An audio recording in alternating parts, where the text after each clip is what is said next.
Well, what a great Sunday it's been here at Athens Church already, and what a great weekend in Athens.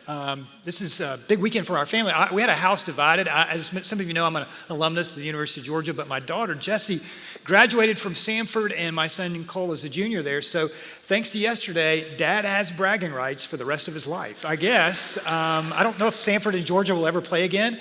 I'm pretty sure Texas A&M will never play Appalachian State again. So there you go. But so welcome to Athens Church. If this is your first time, I do want to share a quick story, and then we're going to dive in to continue our series on success. I was preaching at a church in St. Louis 4 weeks ago, a fantastic church called The Crossing. And after one of the services, a young lady came up to me. She introduced herself, and she said, "I'm a high school senior. And next fall, though, I'm moving to Athens and going to attend the University of Georgia." And she asked me, "Do you know a good church that I could attend?" And it was so, amazing. Just imagine this. Here I am in St. Louis, and a young lady comes up. I'm moving to Athens, and for her to ask me, "Do you know a good church?" And for me to be able to say, "Yes, Athens Church is amazing," and talk about you and brag on you. And so I just want to say thank you. Thank you for giving me that opportunity in St. Louis, and thank you for what you're going to do to serve her in about a year. And thank you for the stories like Allie. And I can assure you, Allie is the best preacher you're going to hear from today, okay? Just an amazing story, but that's who you are, and that's what you're doing. And so I'm so grateful for you.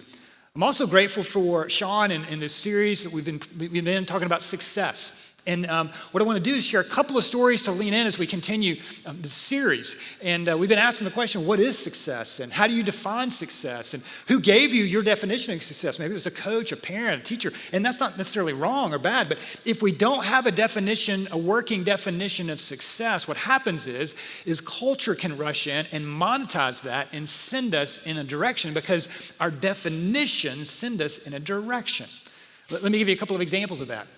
As some of you know, I'm a preacher's kid. I grew up in church. I've been doing this all my life. I went to church 9 months before I was born. I've been here every Sunday. This is what I do, right? And so, but when I was a kid in elementary school, my dad pastored a church in Habersham County, Cornelia, Georgia, if you're familiar with that, in Northeast Georgia. And he was the pastor of a Baptist church in Cornelia. And when I was in the first or second grade, we were out and about, and we ran into the Methodist pastor. And up in Cornelia, if you're ever up there, you'll see the Baptist church on one side of the road and the Methodist church on the other side. It's like the SEC and the ACC, okay? Or just opposed to each other, right? Or not opposed, apart from each other, right? So we ran into the Methodist pastor, and he and Dad were good friends. And so after their conversation, he bends down to me. I'm a little guy, first, second grade. And he looks me in the eye and he says, "Jeff, your dad is Baptist, and I am Methodist. Which one are you? Are you Baptist? Or are you Methodist?" So I look at him, I look at my dad, I look back to him, and I said, "I'm neither. I'm a Henderson." All right? So a little bit later on, my dad said, "That's true, but you're also Baptist." Okay, so there was that. So, how we define ourselves is really, really important, right? But as I mentioned, how we define success is really, really important. So what I want to do today is I want to share with you a question that I bumped up against 23 years ago, a question that Jesus asked that came at a pivotal moment in my life 23 years ago that really helped me define success. Now, here's what I need you to hear. I am not here today to try to convince you to adopt my definition of success. Who cares what I have to say? But what I do want you to do is point you to this question. And I think if we'll allow this question and listen into this question that Jesus poses, it'll be challenging for our definition of success. It'll be encouraging for our definition of success. And I think it will also be inspiring. So whatever age you may find yourself as a student or an empty nester or somewhere in between, I think this question is really, really important. Now, to give you a little bit of context, I think it's helpful for you to understand kind of the stage of life that I was in when I bumped up against this question, or bumped across this question 23 years ago. 23 years ago, Wendy and I were 3 years into our marriage. We will celebrate our 26th wedding anniversary next month, which we're very excited about. And so, was that you whistling, Wendy? No, that was Sean. Okay, that's great, awesome. So, but you are happy about it, right? So there we go. All right, so our little daughter was just a few months old, and so I decided we were going to get away for the weekend. Now, what you have to understand about Wendy and me, Wendy is the fun one in the family, okay? She's the fun one in our marriage, right? I'm the goal setter. I don't know if there are any goal setters, and Wendy's goal is to have fun in life, right? So, in fact, when we left Gwinnett Church 2 years ago to do what we're doing now, the staff said, "Jeff, we're going to miss you, but we're really going to miss Wendy because she's so fun." So, Wendy's the fun one. But I like setting goals, okay? And so I bumped into this, or I came across this goal setting club 23 years ago, and I know that sounds nerdy. I understand that, but I loved it because you go 30 years out and you kind of plan out your life and you go all the way back up to the next 90 days. I loved it. So it forced me to think about, what do I think about success and how do I define all this? So I was so fired up about this. Here's what I decided to do. And I've shared this story several years ago at Athens. I'm not going to go in the whole thing, but I think it does help give you some context. I was so fired up about this that I decided to surprise Wendy with a goal-setting weekend. I mean, wouldn't every wife want their husband to surprise them? Not just have a goal-setting weekend, but to surprise them. Because I was convinced that when I surprised Wendy with this goal-setting weekend, there would be tears of joy in her eyes, right? So I wasn't going to tell her what we were going to do. I was just going to surprise her. So I booked this weekend.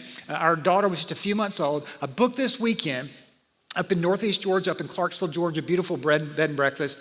And I called the owner and I said, hey, I'm going to surprise my wife, Wendy, with a goal-setting weekend. I have a question. Do you have a flip chart that I could use at the bed and breakfast? And surprisingly, they did not have a flip chart at the bed and breakfast. But he said, if you want us to go get you one, we'll do it. And I was like, that's the kind of customer service I'm talking about around here. So he went and got me a flip chart. I had these 2 folders that had 10 tabs that we're going to start with finances first on Friday night and work our way through, because wouldn't any wife want her husband to do this? So fast forward Friday night, we'd already had a great dinner. We're on the porch. We got our pecan pie, coffee. It's a beautiful night in Northeast Georgia. It's in October, so we're planning for the next year, right? The screen door, screeches open, and here comes the owner of the bed and breakfast with a flip chart and the 2 file folders that I had given him. And they said, do you need anything else? I'm like, no, you're amazing. I turned to Wendy and I said, surprise. We're going to have a goal-setting weekend, and it's going to be phenomenal. And that was the beginning of one of the worst weekends in our 26 years of marriage, okay? I mean, there was tears, there was crying. I mean, halfway through the weekend, Wendy turned to me and said, Jeff, stop crying. Pull yourself together, man. Stop crying, okay? So the goal-setting weekend didn't go over too well. But the reason I tell you that, in the course of all this, I'm thinking through this, and I'm reading through the book of Luke in my devotions, and I come across a passage of scripture. Again, preacher's kid, I've read these stories, I've heard my dad preach on these stories, I've seen Luke chapter 18, I've seen this story, and I've seen this question. But because of me thinking about what do I want my life to look like, and what do I want the future to look like, and the different roles and areas, this question just kind of arrested me in a really good way. And I've never gotten away from this question. In fact, I look at this question on a very frequent basis because it has helped define, I think, for me, what success looks like. And again, I'm not asking you to adopt my definition of success, but I am asking you, in whatever stage of life you are, to listen into this question of Jesus, because it can send you in a great direction. So Luke chapter 18 is where we're going to be, and it's just 8 verses. Luke chapter 18, and Jesus is telling this story. It's an amazing story. Jesus is telling a parable, right? And as he tells this story, he's leading us to a question in Luke chapter 18. So Luke chapter 18, verse 1 says this, and I love how Luke kind of sets this up. He said, then Jesus told his disciples a parable to show them that they should always pray and not give up. So that's where we're going. This parable is designed so that you should pray, always pray, and not give up. So if you came into Athens Church today, and you've got a challenging situation ahead of you, always pray and never give up, and here's why. So Jesus tells this story. Verse 2, he said, in a certain town there was a judge who neither feared God nor cared about men. And there was a widow in that town who kept coming to him with the plea, grant me justice against my adversary. So she's coming to this judge on a very frequent basis, from what we can tell in this story, and she's saying, hey, grant me some justice from my adversary in this situation. For some time, he, the judge, refused.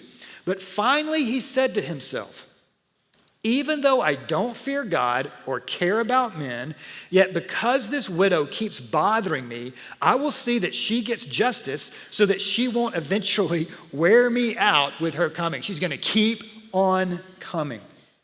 And then in verse 6, Jesus begins to make the application. And the Lord said, listen to what the unjust judge says. And will not God bring about justice for his chosen ones who cry out to him day and night? Will he keep putting them off? I tell you, he will see that they get justice and quickly. So what Jesus is inviting us into, keep praying. Don't give up. If this widow was able to convince an unjust judge who neither feared God nor man, imagine what could happen if you walk in faith and boldness and confidence before God who loves you, who's for you, who gave his son for you, and be persistent in prayer. Don't give up. So that's the story. And then the story kind of shifts to the conclusion. Then it becomes to this question that I want to give to you today, that I think this question can be challenging, inspiring, and encouraging. However, Jesus says, so he's coming in for a landing. However, when the Son of Man comes. So what he's referencing here is a fundamental, pivotal truth of the Christian faith, what we believe. It's a foundational belief about the Christian faith that Jesus is coming again. It's the second coming of Jesus. Jesus made it really, really clear. I'm ascending to the Father, but I will return. I am coming again. So when he comes back, when he returns, he's setting us to a direction. He's giving us a question. So I am coming back. And when the Son of Man comes back, and here he goes, will he find? That's the next part of this. When the Son of Man comes back, will he find? And so the question here is, what is Jesus hoping to find? Now you know this, you can't find something usually without looking for it. You ever lost something and you find it? Well, that's what Jesus is, when he's referencing here. Hey, when I return, second coming of Christ, I am coming back. Will I find? Okay, what is he looking for? Well, whatever comes next is worth our attention.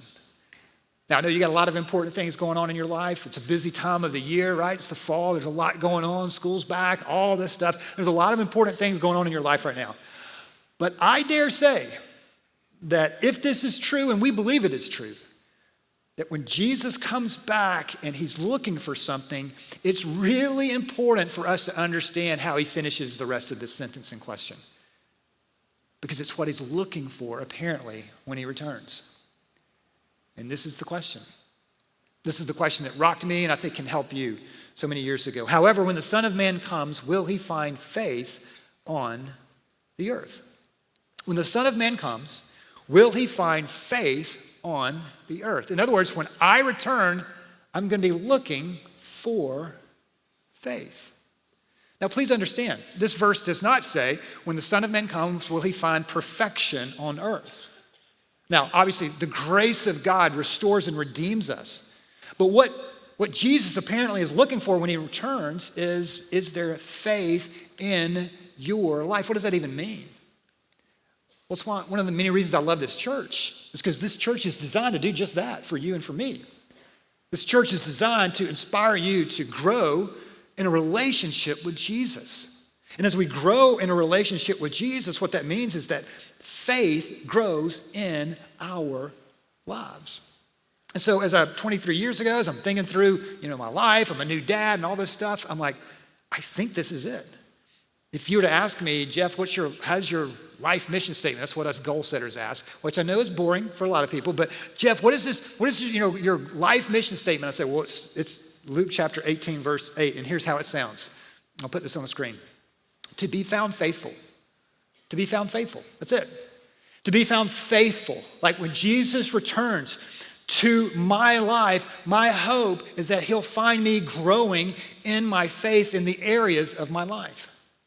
So Jeff, how do you define success? Well, for me, I don't know if it's the right or wrong. I'm not trying to convince you to adopt my definition of success once again, but I'm telling you, for me, success looks like that if Jesus comes back and looks at the areas of my life, my hope is that he's going to find me pursuing faith, a growing faith in him as it relates to the different roles and responsibilities that I have in my life. So specifically, what does that look like? Well, let me put some roles on the screen to give you some examples. This isn't an exhaustive list, but here are some lists. Here's a few ways to think of this. To be found faithful in my finances. To be found faithful in my relationships. To be found faithful in my work. To be found faithful in my gifts. To be found faithful in my leadership. To be found faithful in my health, physical, emotional health, and to be found faithful in my spiritual life. Now, I want to keep this list on the screen. Again, it's not an exhaustive list. The word relationship here might be different from you. I mean, you may be single, you may be an empty nester, however this works. But as you look at your relationships, from friendships to family relationships to work relationships, if Jesus were to show up and come back, would he find faith in my life in these areas? This is challenging, but also inspiring and motivating. Let me give you an example. Okay, keeping this list on the screen real quick. And this is going to be a silly example. I'm making this up, all right? So this may be really bad. And if I mess this up, as I've told you before numerous times, you can email me at seanc@athenschurch.com, okay? So I might get this wrong, okay? So I'm making this up. Not trying to be sacrilegious. I'm just trying to make this up, okay, to give you an example. So let's say, in terms of being found faithful in my work, one day a coworker comes up and says, hey, there's a guy that said he had an appointment with you. He's standing in the lobby. I'm like, really? I didn't have anything on my calendar. And he said, yeah, but he told me to tell you that he was going to come back like a thief in the night. So he's in the lobby. He'd like to meet with you. He says his name's Jesus. Really nice guy, but he's here to meet with you in the lobby. So I'll go and turn around the corner, and there's Jesus standing in the lobby at work. I'm like, oh my goodness. He said, well, you shouldn't be surprised. I told you I was going to be here. So here's what I want to do, Jeff. Let's go to your work, and I want to see if there's faith in your work here. What I want to do is I want to spend some time with the people that you work with. I'd love to see how you're treating them as a leader or as a coworker. I'd love to see, what's it like to work with you around here. Also, let's open up the finances of the business, at least what you have to responsibility for. I'd love to see what kind of integrity and character you're applying to the books here and the finances. Also, let's talk about your leadership gifts. Let's talk about the gifts that our Heavenly Father gave you. Are you leveraging those? Let's have a conversation. Now, that's a made-up example. But apparently, Jesus is coming back. And will he find faith like that in your life and mine? This is why I have a heart for business people. Because when I left Chick-fil-A, I worked in the marketing department at Chick-fil-A for a number of years. When I left to go help start a church in Buckhead called Buckhead Church, the question I was asked so often, and still to this day, is, when did you decide to leave the business world to go into full-time ministry? And I said, well, you have to understand, I already was in full-time ministry, and that wasn't because I was working at Christian Chicken that's closed on Sundays, okay? I was already in full-time ministry. And so for those of you that are Jesus followers and you're going to a place of business or an organization tomorrow, it's not necessarily the church, congratulations, you're in full-time ministry. That's amazing. You're actually going to reach more people than somebody like me can reach. And that doesn't mean that you have to start a Bible study at lunch. That's fine. I'm all for Bible studies at lunch. But you know what it means, really? It means running a great business with high character, high excellence, high integrity, with the best work environment that you can possibly be, to be a generous, create a great work environment that's the best it can possibly be, and to be a generous, loving, wonderful business that honors God. That's being found faithful in work. Now, let's look back at this list. Here's what I'd like for you to do. The first thing is, I don't want you to look at this list and get exhausted, like, oh my goodness, all of this. No, I want you to just look at one. And there's more than one for you, because I know this about the people of Athens Church. But I want you to look at one of these and go, which one of these do I have momentum in right now? So many of you joined a small group just recently here at Athens Church. You could say, hey, you know what? I could be found faithful. I took a step in my spiritual life by joining an Athens Church small group. There's momentum here. Have you looked at one? Found one? Now, look at this list, and where would you say, Jeff, that one there, I got some work to do. Like if Jesus were to show up today, I'm not sure he would find the faith that I'm wanting him to find if he were to show up. Hey, okay, that's a good thing to know. That's a good thing to know. But you shouldn't feel judged. You shouldn't feel condemned. You should just now be aware of that. And here's what I'm going to encourage you to do. If you look at this list and you know what, that's the one that I need some momentum in, let's just pick a season. Let's say between now and the end of the year, what is something that you can do to take a simple step to increase the opportunity for Jesus to find faith in that particular area of your life? And one of the ways you can do that is pick one of these areas and tell someone that this week. It could be your Athens Church small group. It could be a friend. It could be a spouse. It could be, a coworker to say, hey, at church, they put this list on the screen, and what I decided is this particular relationship, or maybe it was my finances, or this area, that area, I need some help. Will you help me increase the faith and the momentum in this particular area? But I don't only want you to tell somebody in your small group or a coworker or a spouse or friend. I want you to tell Jesus, and here's why.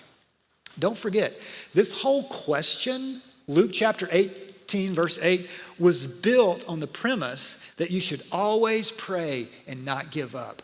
Always pray and not give up.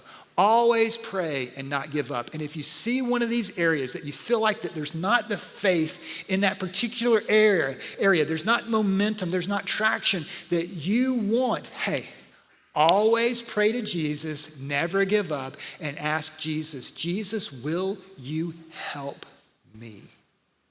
Now, specifically, what I want to do is just, I never want to, and Sean and no one up here who ever speaks, never wants to tell you to do something that we're not already trying to do ourselves, all right?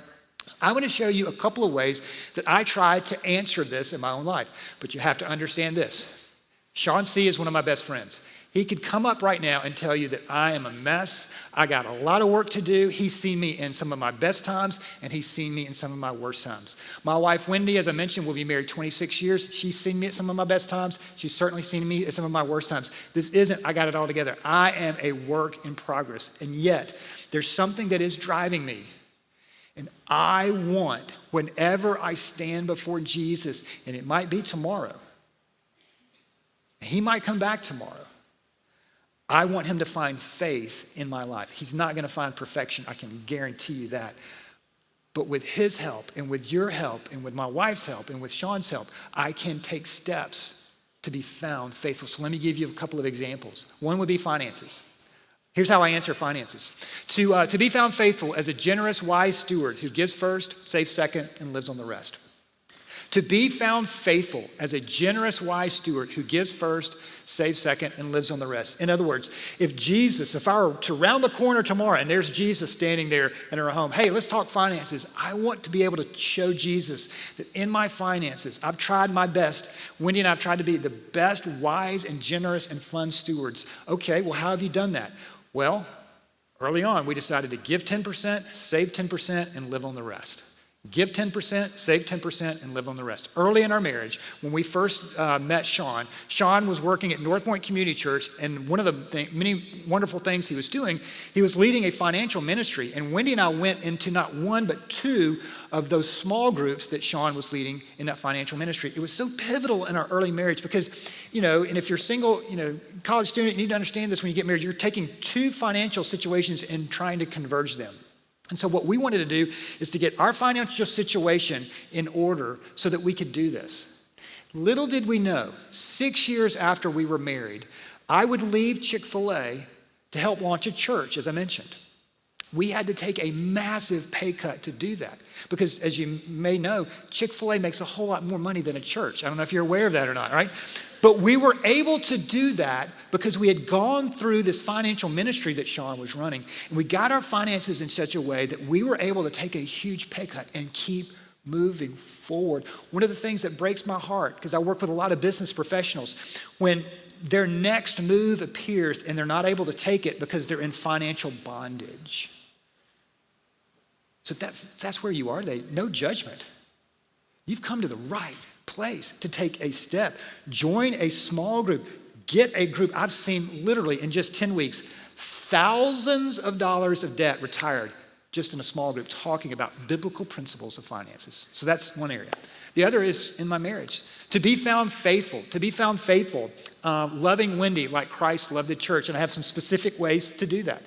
And the reason I say to be found faithful, loving Wendy like Christ loved the church is that this is what husbands are charged to do in the New Testament. In fact, anytime I do a wedding, I look at the groom and I'd say, you've signed up for a wonderful, amazing challenge. You'll never get there, but your challenge now is to love your wife like Jesus loves the church. Good luck. That's it. And you need to discover, how did Jesus love the church? If you just follow how Jesus gave himself up for his church, you follow that, that's how Jesus will found you being faithful in your marriage. The final one, just a couple of examples. To be found faithful as an intentional, memory-making, legacy-leaving dad, raising Jesse and Cole in the training and instruction of the Lord. This is how I define success as a dad. Is this how you need to define, dads, is this how you need to define success? No, I'm not saying that. But there needs to be a definition there. And when there is not a definition there, busyness, this culture, maybe things that other people say will try to fill that void. And as they fill that void, they will fill your time. But here's what I know. At some point, I'm going to stand before Jesus and he's going to say, okay, Jeff, I entrusted you with Wendy. I entrusted you with Jesse. I entrusted you with Cole. Let's find the faith there. And it's not a condemnation. It's an invitation to allow me as your Savior and a church community around you to take a step toward a life of success. So, how do you define success? In your words, how do you define success? Again, our goal in this series is not to tell you, here's how you should define success, but you need a definition of it. And what would it look like? What would it look like to have a growing faith in Jesus shape our definition of success? In other words, what would it look like to allow Luke chapter 18, verse 8, knowing that Jesus is going to return again? What would it look like to let that reality and know that when he's coming back, he's looking for faith? What would it look like to have a growing faith shape our definition of success? A growing faith in Jesus. And maybe a more challenging one is this. If Jesus returned to your life today, where would he find faith? Where would he find a growing faith? This should be a combination of inspiring, challenging, and encouraging. Because don't miss this. All of this, as I mentioned earlier, is built on Jesus told his disciples a parable to show them that they should always pray and not give up. He's not wagging his finger at us. He's like, I can't wait. I can't wait to see together what we can do in the areas of your life if you'll simply follow me. So let me give you an example of how this works. Then what we're going to do in just a second, I'm going to put this list back on the screen, and I'm going to have the band pray over you in a very specific way, but I'll describe that in just a second. But I want to show you how this works, how this has worked out in my own life. So a few years ago, my daughter Jessie graduated from high school, and I said, honey, that's a big deal. Why don't we, let's go celebrate somewhere, within the continental U.S., let's go take a trip, right? So she said, Dad, I've never been to San Francisco. I'm like, love it, let's go to San Francisco. Well, as we were planning the San Francisco trip, I remembered that the movie studio Pixar was out there. And our kids grew up watching Toy Story and Finding Nemo. In fact, I think I heard Finding Nemo in the car 10 times before I even watched it. Our kids just grew up on these movies. So I said, let's go to San Francisco. But wow, maybe we could get a private studio tour of Pixar. And I had spoken at a business conference with the CEO of Pixar, Ed Catmull. He would not remember who I am. But I decided to internet stalk him and find their address, and I wrote him a letter. And I said, Dear Mr. Catmull, we got a picture together at this conference. My name's Jeff. I know you probably don't remember me. We spoke at this conference. Put the picture in there, #stalker. And my daughter just graduated from high school, and on the Monsters, Inc. DVD, remember Monster DVDs, we noticed there was a tour of the offices, and we were all so inspired by that. We're going to be out celebrating her high school graduation. Could we get a private studio tour of your offices? Because we just thought it was amazing. So I'm writing this letter, right? Now let me ask you a question. You talk to yourself, any? You talk to yourself? Yeah. Honest people here on the front row. I like that. That's awesome. So I talk to myself. So I'm writing this letter, right? Oh, this would be awesome. And then there's another voice in my head. Don't you have something better to do? You know how expensive a postage stamp is? You don't even know if this is the right address. What a complete total waste of your time. But over here, I'm thinking, this is amazing. Over here, I'm thinking, what a waste of my time. Athens Church, welcome to every single day of your life. And if we're not careful, if we don't have a definition of the kind of person we want to become, this voice will often win out. And I came this close to putting my pen down going, yeah, you're probably right. This letter's not even going to make its way to him. What am I doing? I got better things to do. But in that moment, I thought, to be found faithful as an intentional, memory-making, legacy-leaving dad, raising Jesse and Cole in the construction and training of the Lord, I'm going to let Ed Catmull tell me no, but I'm going to send him a letter. And so I mailed the letter. And I didn't hear back from Pixar for 4 months. Then one day I get a call from Oakland, California. I don't know anybody from Oakland, California, and I'm told if somebody calls you and you don't know their number, don't answer it. That's how they get your social security number, okay? So I'm like, all right, I just hit decline, right? I'm not gonna answer it. Don't know anybody from Oakland. But later that night, I noticed I have a voicemail from Oakland, California. So I listen to the voicemail from Oakland, California, and it says, Jeff, this is Wendy from Ed Catmull's office. We got your letter. We'd love to give your family a tour. Call me tomorrow. And I just looked at my phone and said, shut up, it works. That was amazing. So imagine a few weeks later, we drive up to the iconic Pixar gates that Steve Jobs designed, by the way. I roll down the window. The security guard at Pixar, he's not looking too happy. And I said, hello, we're the Hendersons from Swanee, Georgia for our private tour. And nothing at first. And I'm thinking, oh, if we get, if this doesn't work, my kids will never let me hear the end of it, right? Hey, remember when Dad got us arrested at Pixar? That was a whole lot of fun.